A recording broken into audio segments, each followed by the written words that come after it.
Voici des nouvelles de Mecha Chain, qui était le projet de Ecom French Touch. Ecom French Touch, c'était Roman et Maxime qui faisaient des formations sur le web marketing. Et en 2020-2021, c'était la mode des NFT, les cryptos, les NFT. Et ils se sont mis à faire un jeu, donc c'est Web 3, c'est avec des NFT, un jeu. Donc le projet, d'abord, il y en avait plein, des projets comme ça, c'était un plan sur la comète, on va développer ceci, cela, et il y aura une économie avec des vrais sous, une crypto-monnaie, et il y aura des NFT à vendre, donc dans ce jeu, pour avoir des choses en plus dans le jeu, et en plus en jouant, on va gagner de la crypto machin, des mecha chain, tout un univers. Mais il y avait plusieurs projets comme ça. Et là, c'était dans 2021, on sait que maintenant, 2023, qui entend parler des NFT? Comme les conneries, qu'il y avait les images qu'il y avait à vendre, et puis les prix montaient, tu achètes une image, après tu la revends, tu fais des sous. Tout ça, ça c'était une époque, une mode. C'est fini, c'est mort. Après, en 2022, il y a eu aussi des histoires pour la crypto-monnaie, là c'est même pas les NFT. Il y a eu des échanges, des sites où les gens ils échangent les crypto-monnaies qui sont carrément disparus. Et voilà, c'est fini, ce qu'il y avait dedans, c'est mort. Il y a même des cryptos connus, là, c'était Luna ou je sais plus quoi, qui d'un coup ça vaut plus rien. Voilà. Bon, donc plein d'histoires. Mais pour Mechachain, ils avaient arrêté les formations, ils se sont mis à faire ce projet, ils ont vendu leur token, la crypto-monnaie, donc ils ont fait plein de sous assez rapidement, en 48 heures, plein de sous. Et après, il fallait développer le jeu, parce qu'il n'y a pas de jeu en fait. Pour l'instant, c'est que des projets, il faut parler de ça pour que les gens viennent. Après, ils ont vendu aussi des NFT de ce jeu, mais c'était un mauvais moment, c'était déjà, c'était plus la mode. Ah, ça n'a pas été assez rapide, là. Il aurait fallu faire tout assez plus vite, un peu, quelques mois avant.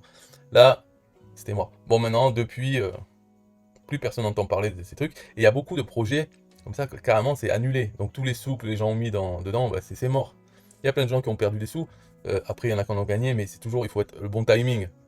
C'est comme dans les Ponzi. Il faut savoir rentrer tôt, partir quand c'est encore bon, hein, juste avant que ça casse la gueule. Donc il y a eu des projets comme ça qui sont morts. Mais lui, il est encore là. Et alors, la nouveauté, enfin, la nouvelle, c'est qu'ils ont un peu ils ont de la chance. Enfin, c'est eux qui la provoquent, la chance, hein. Mais le jeu est toujours là, enfin le projet, et en plus il a été vendu. Donc maintenant ce n'est plus Ecom French Touch. Donc là on peut voir dedans The Game, la team, pour rappeler là. Donc là surtout c'était Roman et Maxime. Et ils avaient pris deux autres associés, donc ils sont quatre. Mais maintenant, eux ils ont vendu leur part, donc ils sont plus dans le jeu. Ils l'ont vendu à Kevuru Games. Et Keyboard Games, c'est eux qui ils avaient choisi cette société d'édition de jeux, enfin qui crée des jeux. Ils avaient choisi eux pour développer le jeu. En partenariat, c'est eux qui s'occupent parce qu'ils connaissent bien les jeux, ils en ont fait plein. Et, euh, et eux, ils avaient d'autres membres de l'équipe pour faire les graphismes et tout ça. Ils fournissaient à Keyboard Games, donc ils travaillaient ensemble. Et là, Keyboard Games leur a proposé de racheter le jeu. Et après, donc, de le développer eux-mêmes. Donc ils ont accepté, c'était en juillet 2023. Donc il y a un mois. Ça, c'est fini. Ça fait que la bonne nouvelle, je trouve, c'est que Roman et Maxime sont à nouveau libres. Donc, ils pourraient revenir dans les formations web marketing, revenir un peu dans ce domaine, plutôt que de repartir encore à je sais pas quoi, la nouvelle mode ou autre. Ça serait bien qu'ils reviennent, qu'ils fassent un peu des sous dans le web marketing, parce qu'ils étaient bons là-dedans. Et en plus, ils étaient très flexibles. C'est pas comme d'autres pauvres cons. Par exemple, Jean Rivière. Lui, pour moi, c'est un pauvre con, parce que depuis le temps qu'il est là en web marketing, jamais il a fait de l'affiliation. C'est-à-dire jamais il a mis ses produits en affiliation sur une plateforme. Et donc ça c'est psychorigide. Parce que qu'est-ce que ça peut lui coûter, toutes les formations qu'il a fait à Jean Rivière? De les mettre sur un TPE, et voilà, laisser les affiliés s'ils ont envie de promouvoir ces formations et de toucher des sous sur chaque vente. Ben non, il veut pas faire ça. Un autre pauvre con, ben, c'est un qui a copié Jean Rivière, c'est Antoine Blanche-Maison, Antoine BM. C'est pareil, c'est ce genre de gourou, Olivier Roland, des conneries comme ça. Ils sont bêtes.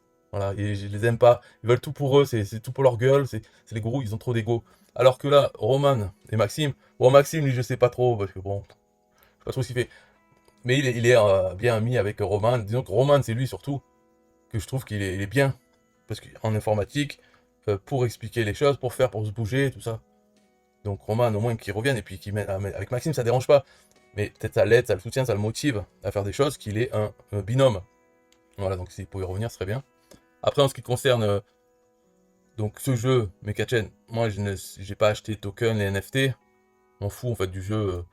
Mais il n'est pas mort, il a été racheté, donc après, ça, c'est eux, la Kuvuru, ils vont sortir un jeu qui s'appellera Mekachen, et qui sera à propos des robots et se battre entre robots. Ils vont essayer de faire quand même le Web 3, c'est-à-dire avoir une crypto à l'intérieur du jeu, des NFT, je sais pas si vraiment ça ils vont continuer. C'est quand même un peu le futur, malgré tout, même si la mode est passée, ça existe toujours la technologie. Donc les cryptos, avoir une monnaie interne au jeu, bien surveillée, hein, tout est tracé, les échanges et tout, les NFT pour acheter des choses dans le jeu, c'est pas mal. Et puis pourquoi pas, il peut y avoir de l'affiliation aussi dans ce type de jeu. Et oui, par exemple, moi je vends un objet dans le jeu, une armure de robot, mais on peut très bien définir, bon, moitié-moitié, les sous de la vente va à tel joueur et l'autre moitié à moi. Donc si le joueur me trouve des clients, il peut vendre mes armures, moi je peux faire un magasin d'armures, et j'achète ces armures, après je les mets en vente, et je dis l'affilié qui m'apporte la vente, je reverse un pourcentage. Donc il peut y avoir de l'affiliation dans le jeu, on peut devenir un marchand d'armures. Et les gens qui veulent trouver une armure, ils viendront dans le magasin, voir si eux ils ont des armures, ils veulent la vendre sans se faire chier à trouver un client, ils la vendent au magasin. C'est comme Cash Converters. Donc on peut avoir ça dans ce type de jeu parce qu'il y a une économie. Alors c'est le futur, bon, dans GTA 6, il y a des gros jeux comme ça, oui, ça sera bien. Mais après, pourquoi pas, il y en a qui aiment les robots, les japonais, ils adorent les histoires de robots qui se battent entre eux. Donc ce jeu peut, s'il sort, hein, il faut qu'il sorte quand même, hein. Ça peut être bien, pour ceux qui sont intéressés là-dedans. Moi c'est vrai que les robots, à part les robots sexuels, mais sinon les robots comme ça, qui se battent, ça m'a jamais trop intéressé, là, comme Goldorak, des trucs comme ça. Mais c'est pas moi, c'est voilà, même si je joue pas, il y a d'autres gens qui peuvent aimer ça. Et là, voilà, alors là ils disent au revoir. Ils disent maintenant on devient juste on observe, mais ils restent quand même en tant que conseillers.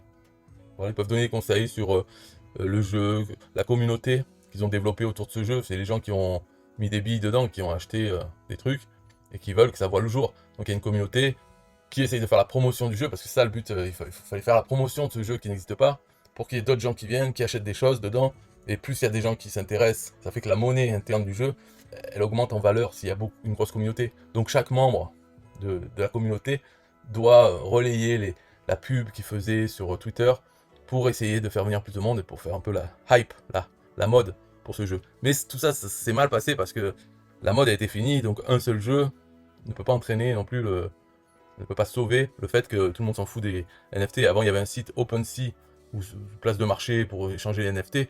Ça fait combien plus d'un an ou quoi?